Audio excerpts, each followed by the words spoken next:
Bonjour à tous. Je rappelle que ces plates-bandes sont dites chaudes car la décomposition des matières organiques qui y sont déposées dégage de la chaleur durant des années. Cela permet de planter les plantes plus tôt et de mieux résister aux surprises du froid. Par conséquent, on obtient une récolte plus précoce et de meilleure qualité. Notre plate-bande, en raison de l'utilisation de dalles de trottoir, peut même être qualifiée d'hybride, car elle bénéficie également d'un autre effet important, l'accumulation de la chaleur solaire diurne par la pierre et sa restitution pendant les nuits fraîches. Beaucoup ont remarqué que l'herbe pousse plus vite et plus haut près des grosses pierres. Les bordures en dalles de béton jouent ce rôle, accumulant et conduisant la chaleur solaire en profondeur. La saison dernière, nous avons cultivé ici des plantes très thermophiles. La terre est tellement meuble que je la creuse sans utiliser le pied. Avant d'aborder la structure de cette plate-bande, découvrons ce qu'est devenue la matière organique après 6 ans. Et maintenant avec le pied et une main, l'autre tenant la caméra. D'autant plus qu'il y avait beaucoup de questions sur ce qu'il faut faire une fois qu'elle ne chauffe plus. Nous allons justement clarifier cela maintenant. Pour réduire le risque de nuire aux vers de terre, j'essaie de retirer la terre principalement avec une fourche. Nous ne bêchons pas ces plates-bandes, ce n'est pas nécessaire. Nos petits frères invertébrés, les vers de terre, font ce travail difficile avec plaisir à notre place. Il y a presque autant de vers que dans un tas de compost, ce qui nous fait économiser sur le matériel de jardinage comme le motoculteur. Nous paillons aussi les plates-bandes avec l'herbe tondue du gazon. Au début, ce paillis protège bien la terre du dessèchement, puis il devient la nourriture de nos travailleurs silencieux. Avec le paillage, arroser les plates-bandes devient presque inutile. La couche inférieure du sol diffère de la couche supérieure par la qualité et la composition des bactéries. C'est pourquoi je la mets de côté séparément pour la remettre ensuite dans l'ordre inverse. Il est déconseillé de mélanger ou d'inverser les couches. Plus on creuse en profondeur, plus c'est riche. Les partisans, ou plutôt les vers, se font déjà beaucoup plus rares. D'ailleurs, les vers de terre ont la capacité de régénérer les segments perdus. Mais cette capacité varie selon les espèces et dépend du degré de dommage, ainsi que des conditions dans lesquelles le ver se trouve. Ce ne sont pas des vers, mais de vrais pitons, sûrement les rosovichi qui sont passés. Des recherches ont montré que, chez certaines espèces, on peut théoriquement obtenir 2 vers entiers à partir d'un spécimen coupé en 2. Il serait possible de doubler le nombre de vers, mais il manque le temps pour vérifier. On risquerait surtout de blesser nos petits frères, déjà bien assez nombreux. La plate-bande s'élève au-dessus de la surface de la terre d'environ 30 à 35 cm. J'extrais la terre à peu près à la profondeur d'une pelle, sous la surface du sol. Le dallage est posé de cette manière simple. La rangée du bas est enterrée dans le sol sur environ 2/3. La deuxième rangée repose sur la première. La pelle a heurté quelque chose de dur. Les gars, c'est un coffre au trésor que j'ai soigneusement caché à une époque meilleure et plus prospère, en prévoyant des temps moins favorables. Je rêvais trop. Enfin, tout est relatif. Cette matière organique grossière, pour les plates-bandes hautes et chaudes, c'est un vrai trésor. Donc on laisse le vieux coffre au trésor à sa place et on retourne à l'époque où il a été enterré, à l'époque de la création de notre première plate-bande haute et chaude. J'ai tout commencé par le traçage. J'ai mis la terre avec le gazon d'un côté et celle extraite en profondeur de l'autre côté. D'abord, je me suis enfoncé à la profondeur d'une bêche, puis au centre de la plate-bande, à la même profondeur. L'expérience a montré qu'avec cette hauteur de plate-bande, il suffit de creuser à la profondeur d'une bêche. Sinon, il faudra beaucoup trop de matières organiques et il y aura un gaspillage. C'est ce qui m'est arrivé à l'époque. Comme matière organique grossière, j'ai utilisé des planches provenant de l'ancien composteur, qui était déjà en mauvais état et nécessitait une rénovation. Ensuite donc, j'ai mis des déchets de bois issus de la taille des arbustes et du verger. Pour accélérer la décomposition de la matière organique, je l'ai saupoudré d'humus pur du fond du composteur. Cette toute première couche empêchera le froid provenant des profondeurs de la terre de perturber nos projets de printemps.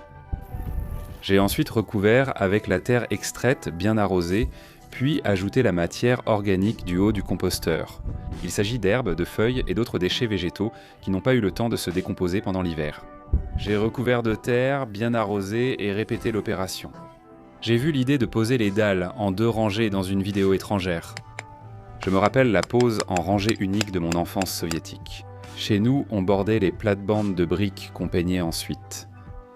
Ensuite, on utilise de la petite matière organique. Pour cela, j'utilise le contenu de la partie centrale du composteur. Je recouvre à nouveau avec la terre extraite, j'arrose et je répète encore une fois. Revenons à notre époque.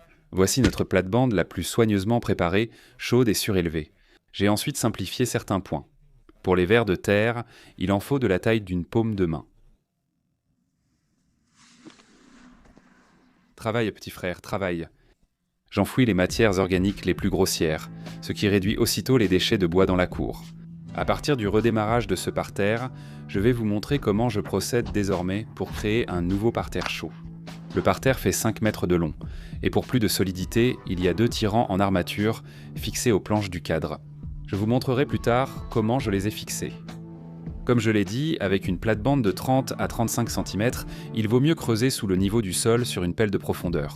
L'année dernière, quand j'ai fait une plate-bande chaude surélevée en polystyrène extrudé, j'y ai mis toutes les branches broyées après la taille du jardin. C'est pourquoi je remplis immédiatement le dessus du composteur, après avoir saupoudré les planches de terre.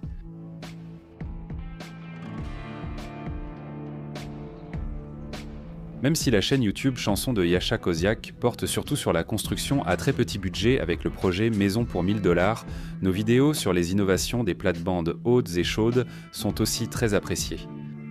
C'est possible car tous ceux qui s'intéressent à la construction rurale et économique ont leur propre terrain avec potager.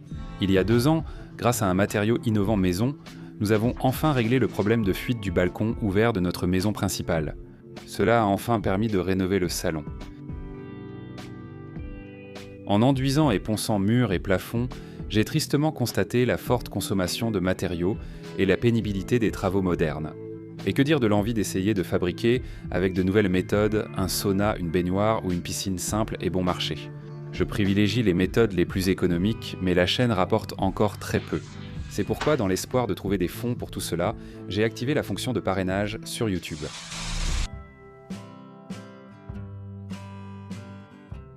Puis quand j'ajoute une couche de petits déchets organiques au centre du composteur. Dans le compost, on trouve des larves et des coléoptères, mais toutes les larves ne sont pas nuisibles ni ne s'attaquent à nos plantes. Ce sont des larves de cétoines. Elles ne se nourrissent pas de plantes vivantes, donc elles vivent dans l'humus et aident les vers de terre.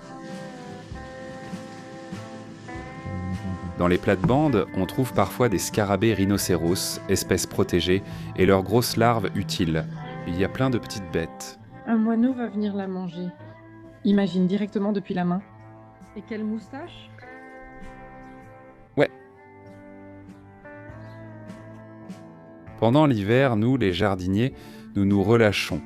Pour citer un classique, l'hiver, le paysan triomphe. En avril, cette fête se termine assurément. Il est donc préférable de reprendre la forme doucement pour éviter de nuire à sa santé. Je recouvre la petite matière organique du composteur avec de la terre extraite en profondeur. Je pense qu'il vaut mieux agir progressivement en introduisant les changements plutôt que de tout changer d'un coup et risquer de se fatiguer. 1 ou 2 par an. Je remplis la dernière couche avec la terre de surface d'origine car elle contient des bactéries spécifiques qui ne vivent que dans la couche supérieure. C'est pourquoi je ne cause aucun désagrément à nos petits frères microscopiques. Comme on peut le voir, pour retourner une telle plate-bande, il n'est pas nécessaire de recourir à des microscopes, ni à l'utilisation d'une pelleteuse. Tout va si vite que l'herbe n'a même pas le temps d'être aplatie. Quelques travaux de la terre, et la plate-bande redevient comme neuve. Tout est simple et accessible. Dans les titres des vidéos précédentes, il était mentionné que la méthode sauve de l'esclavage. Vous avez demandé de quel esclavage? Mes amis, de la véritable servitude du potager. Il est très facile de remettre une telle plate-bande en ordre avec des gestes très simples. Tout était nickel, comme à la pharmacie. On m'a demandé si on pouvait faire une plate-bande avec ces briques. Oui, c'est possible. Celle-ci, comme celle en dalle, a aussi 7 ans. J'ai créé cette plate-bande avant que le polystyrène extrudé ne soit utilisé. Aujourd'hui, j'en mettrai sans doute aussi dans la partie souterraine, à l'extérieur des dalles. Le polystyrène extrudé est un très bon isolant, idéal pour éviter les pertes de chaleur des plates-bandes, à retenir pour les futurs constructeurs. Les planches non en contact direct avec la terre durent plus longtemps que celles bordant les plates-bandes. Il vaut mieux les peindre plus souvent que moi, qui le fait tous les 6 ans. La rangée inférieure de carreaux, enterrés, reste fixe. La stabilité de la rangée supérieure est garantie par le cadre en bois. Regardons l'époque de sa création. En conditions de terrain, pendant les combats pour la récolte, la meuleuse d'angle à disque à lamelles est un bon outil. Elle ne remplace pas la raboteuse ou la dégauchisseuse, mais reste très utile. Quand il s'agit de travailler une petite quantité de planches, la meuleuse d'angle est exactement ce qu'il faut. Une planche travaillée ainsi paraît plus intéressante et semble taillée à la main. On peut aussi chanfreiner les bords. Je les ai peints avec une peinture décorative antiseptique pour qu'elle dure plus longtemps. J'ai eu besoin de 4 planches de 6 mètres. La scie sauteuse, mobile comme la meuleuse, est légère et polyvalente, sans égaler la scie circulaire. Je découpe une planche dans la longueur et j'assemble les morceaux avec les planches entières.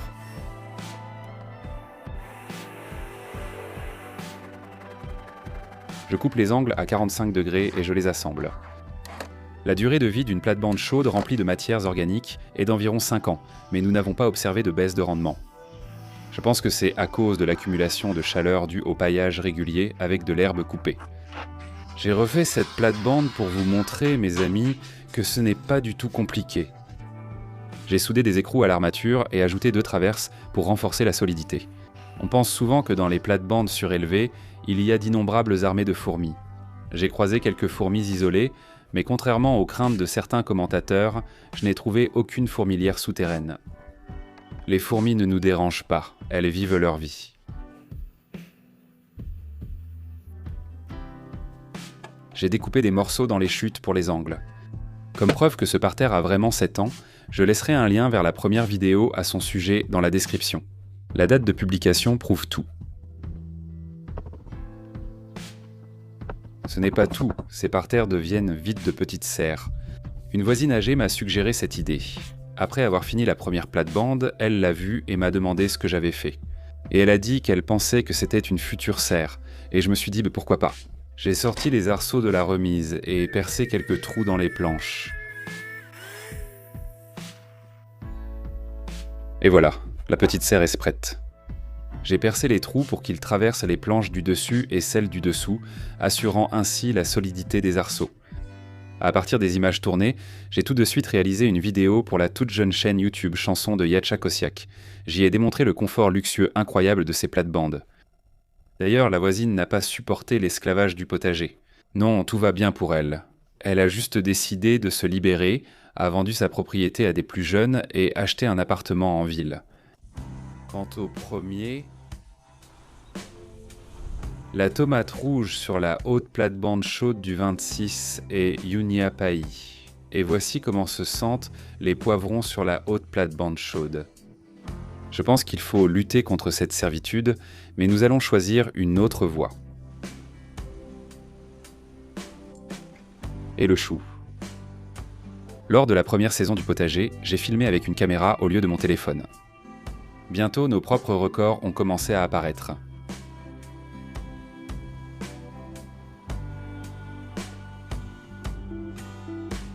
Sous la dernière vidéo sur le potager en polystyrène enduit, beaucoup redoutaient en son manque de solidité.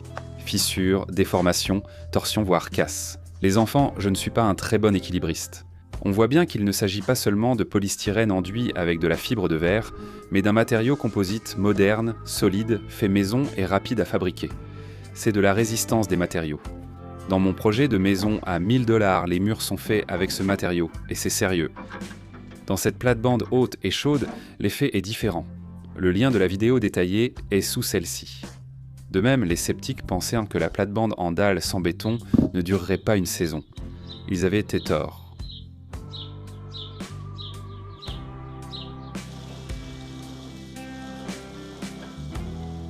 De fortes pluies n'inondent pas les plates-bandes surélevées. Beaucoup d'eau est arrivée au village, provoquant la crue. Les eaux souterraines sont très hautes, la terre est humide, donc cette fois, je n'ai pas arrosé les couches lors de la pause. D'autant plus qu'il était possible que seules les plates-bandes restent visibles sur la parcelle. L'eau montait vite, ce qui est aussi un de leurs avantages. Vous arrosez en fonction des circonstances, n'est-ce pas? Oui, où est l'eau? Montre-moi. Il y a beaucoup d'eau.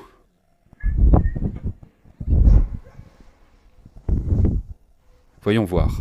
Jusqu'à cette année, il y avait autant d'eau il y a environ 10 ans.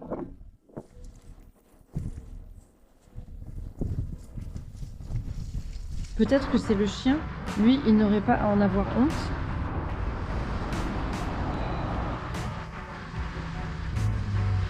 En y regardant mieux, l'animal nageur était un lièvre. Il est allé dans la cour la plus éloignée sans y trouver d'endroit sec. Un drame se jouait, mais tout s'est bien fini. Nous l'avons vu le lendemain. Les habitants des immeubles à étages évitent de nombreux problèmes des résidents du rez-de-chaussée, mais pas tous. À Ishchenki, près de notre village, un quartier d'immeubles de 5 étages a été construit. Le terrain y est bas, c'est pourquoi il est entouré d'une digue de terre. À l'intérieur de la digue, un ruisseau prend sa source et dirige ses eaux vers la rivière Soj. En cas de crue, une station de pompage a été construite qui, lors du débordement de la rivière, pompe ce ruisseau. On voit tout de suite que ce n'est pas la sienne. Ça ne lui fait rien. Avant, on le faisait même lors d'inondations bien moindres. Cette fois, quelque chose n'a pas marché. Les gars cherchaient activement les plaques d'immatriculation perdues par des casse-cous intrépides mais naïfs, n'ayant pas peur de l'hydrocoupe. Le coucher de soleil à Pavodok est superbe, tandis que l'eau montait sans cesse. Pendant que le groupe du quartier sur Vibert râlait et se plaignait, les enfants s'amusaient à fond. L'écluse n'a pas été fermée et l'eau de la rivière débordante a commencé à remonter le ruisseau. Les rues se sont transformées en canaux. Comme tout le monde ne peut pas aller à Venise en ce moment, ils en ont créé une à Gomelchtina. Peut-être que les propriétaires du palais rêvaient beau de vivre au bord d'un lac, mais n'avaient même pas les moyens d'acheter un terrain prestigieux. Et voilà, le lac est venu de lui-même. Les adultes cherchent toujours des défauts, contrairement aux enfants. Il me semble que le conseil local a spécialement décidé de faire plaisir à la jeune génération de cette façon. Les enfants s'en souviendront toute leur vie.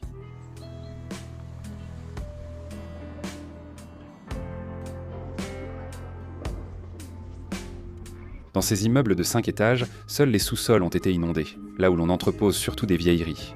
C'est sûrement ce que pensait le conseil local. Les enfants sont plus importants. Les bottes de pêcheurs sont très recherchées. Dans notre sous-sol, 3 marches ont été submergées. Un record. Avec des bottes normales, il est déjà impossible d'aller chercher les conserves. Finalement, les adultes ont fait une crise. La télévision et les secours sont arrivés. Un plongeur a fermé l'écluse en quelques minutes. Et c'est tout. Le même jour, le niveau de l'eau dans la rivière a commencé à baisser rapidement. Le plongeur apparemment gentil avait prolongé la fête des enfants en bloquant l'eau dans le quartier de près de Gomelsk, région des lacs. À Tchonki, ils ont créé pour les enfants le premier mini-aquapark en plein air de Biélorussie. Dommage qu'en avril, l'eau soit fraîche. Et pour finir, ma femme va vous montrer une recette de la haute cuisine biélorusse, la babka de pommes de terre. Il vous faudra de la poitrine, un oignon, 2 œufs, des pommes de terre, un verre de lait, du poivre et du sel. Rédacteur. Dans la vidéo précédente, ma femme a montré la recette de la saucisse de pommes de terre biélorusse, appelée Boublianaya Peshka. Des spectateurs de la chaîne Chanson de Yachakosiak en Lituanie ont protesté dans les commentaires. Ce n'est pas notre recette biélorusse, mais leur recette lituanienne appelée Vedarai chez eux. Nous ne cherchons en aucun cas à biélorussifier de force cette recette. Pendant des siècles, les terres biélorusses et lituaniennes appartenaient aux mêmes États. Le Grand-Duché de Lituanie, la République des 2 nations avec les Polonais, l'Empire russe, puis l'Union soviétique. C'est pourquoi les Lituaniens, sans doute en bons voisins, ont découvert la recette et, mine de rien, se la sont appropriée. Peut-être s'agit-il simplement de notre plat commun sous un autre nom ? Les Biélorusses sont liés à la pomme de terre, ce plat nous va donc mieux qu'à d'autres. Les historiens de la cuisine estiment aussi que la saucisse et le gâteau de pommes de terre, comme la boulban kitschka, viennent des terres biélorusses. Bien graisser la cocotte à canard avec de la graisse. Les Polonais organisent depuis 20 ans des festivals pour cette saucisse, qu'ils aiment beaucoup. Ainsi, pour agiter la politique culinaire internationale, nous présentons une autre recette biélorusse.